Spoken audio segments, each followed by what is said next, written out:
Rêve. C'était après un dîner d'amis, de vieux amis. Ils étaient 5, un écrivain, un médecin et 3 célibataires riches sans profession.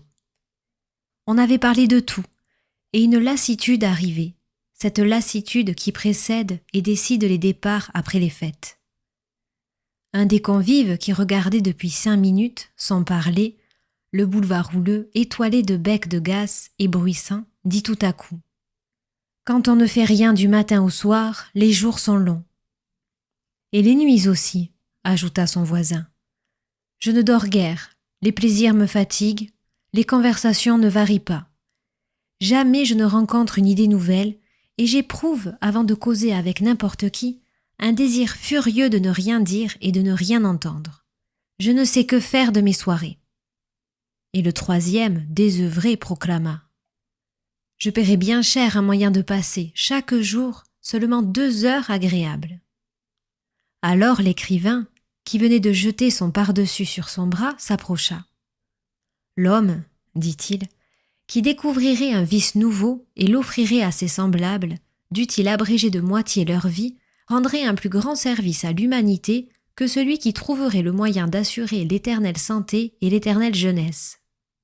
Le médecin se mit à rire, et, tout en mâchonnant un cigare: oui, mais ça ne se découvre pas comme ça.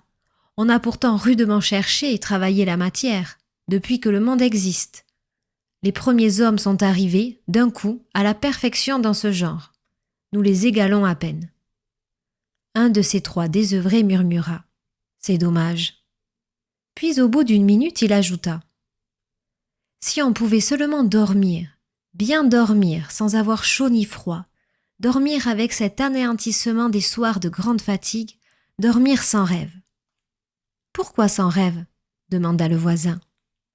L'autre reprit: parce que les rêves ne sont pas toujours agréables, et que toujours ils sont bizarres, invraisemblables, décousus, et que, dormant, nous ne pouvons même savourer les meilleurs à notre gré. Il faut rêver et veiller. Qui vous en empêche? Interrogea l'écrivain. Le médecin jeta son cigare. Mon cher, pour rêver et veiller, il faut une grande puissance et un grand travail de volonté, et partant, une grande fatigue en résulte.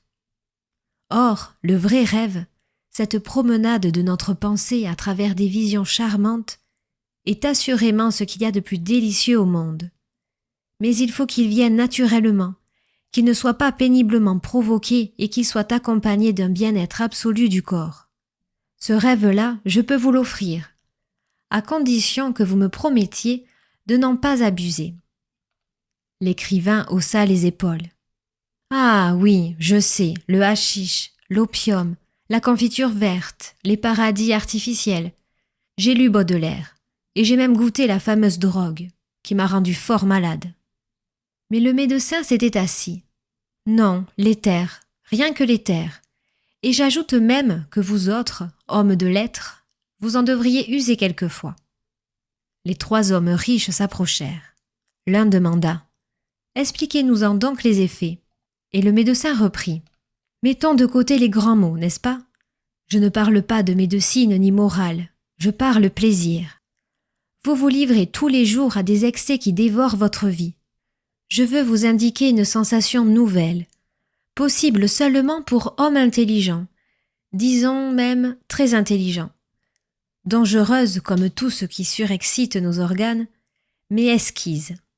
J'ajoute qu'il vous faudra une certaine préparation, c'est-à-dire une certaine habitude pour ressentir dans toute leur plénitude les singuliers effets de l'éther.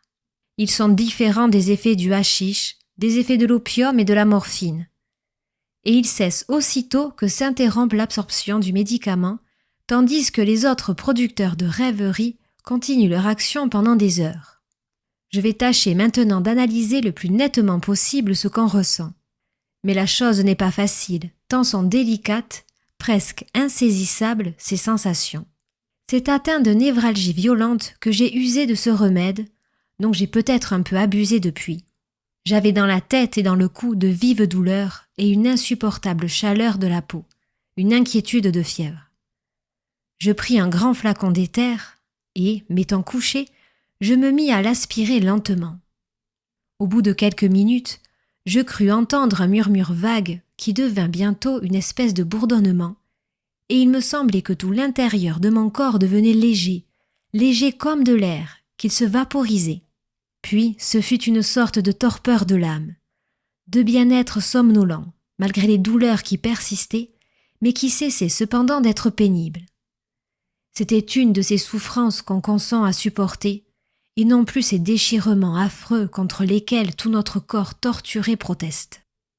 Bientôt l'étrange et charmante sensation de vide que j'avais dans la poitrine s'étendit, gagna les membres qui devinrent à leur tour légers, légers comme si la chair et les os se fussent fondus et que la peau seule fût restée, la peau nécessaire pour me faire percevoir la douceur de vivre, d'être couché dans ce bien-être.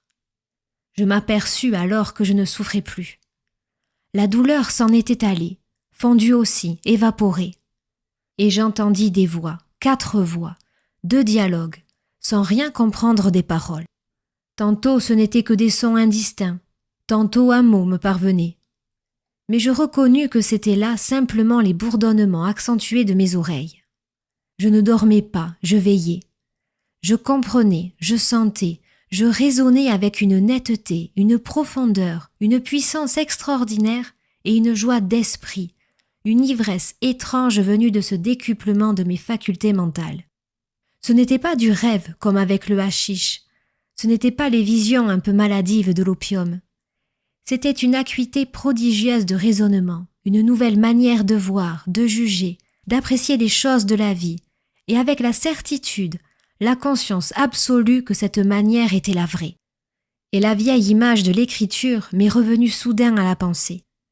Il me semblait que j'avais goûté à l'arbre de la science, que tous les mystères se dévoilaient tant je me trouvais sous l'empire d'une logique nouvelle, étrange, irréfutable.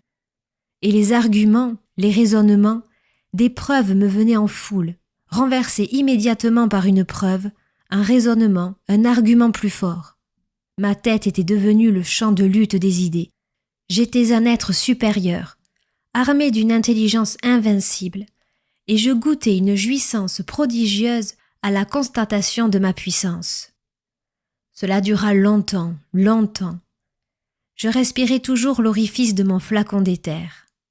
Soudain, je m'aperçus qu'il était vide, et j'en ressentis un effroyable chagrin. Les 4 hommes demandèrent ensemble: « Docteur, vite, une ordonnance pour 1 litre d'éther. » Mais le médecin mit son chapeau et répondit: « Quant à ça, non. Allez vous faire empoisonner par d'autres. » Et il sortit. « Mesdames et messieurs, si le cœur vous en dit,